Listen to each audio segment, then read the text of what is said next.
Science की मदद से हम इतिहास में आसानी से झांक सकते हैं। हमारे इतिहासकारों ने इतिहास को समझने के लिए बहुत सारे तरीके खोजे हैं। उन्होंने अलग अलग चीजों का सहारा लेकर इतिहास को समझने और हमें समझाने की कोशिश की है। लेकिन अगर हम पास्ट में कुछ ज्यादा ही पीछे जाएं, तो उसमें छुपी हुई सच्चाई को जानने के लिए हमें विज्ञान की मदद लेनी होगी। 19वीं और 20वीं शताब्दी में ग्रेगर मेंडल, फ्रांसिस क्रिक और जेम्स वाटसन ने इंसानों के जिन्स को समझने के लिए बहुत सारे तरीके बनाए। उनकी इस टेक्नोलॉजी को हम आगे ले जाकर और अपने डीएनए को समझकर अपने इतिहास के रहस्य के बारे में जान सकते हैं।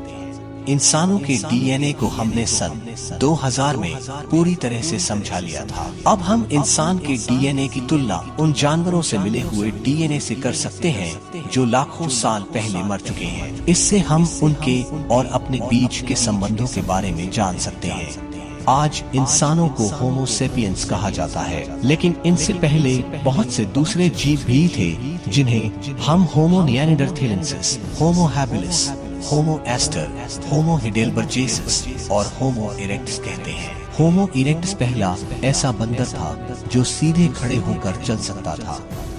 होमो इरेक्टस अब से लगभग 19 लाख साल पहले इस धरती पर आए थे। वे अफ्रीका में पैदा हुए थे और अफ्रीका में ही होमो सेपियंस भी पैदा हुए थे। अब से 2 लाख साल पहले होमो सैपियंस अफ्रीका छोड़कर यूरेशिया गए, जहां उनकी मुलाकात होमो निएंडरथैलेंसिस से हुई।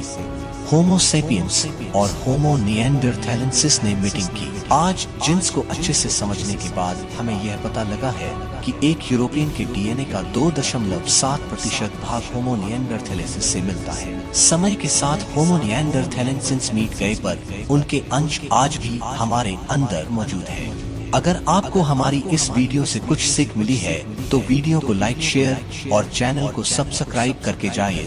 धन्यवाद। आपका दिन शुभ हो।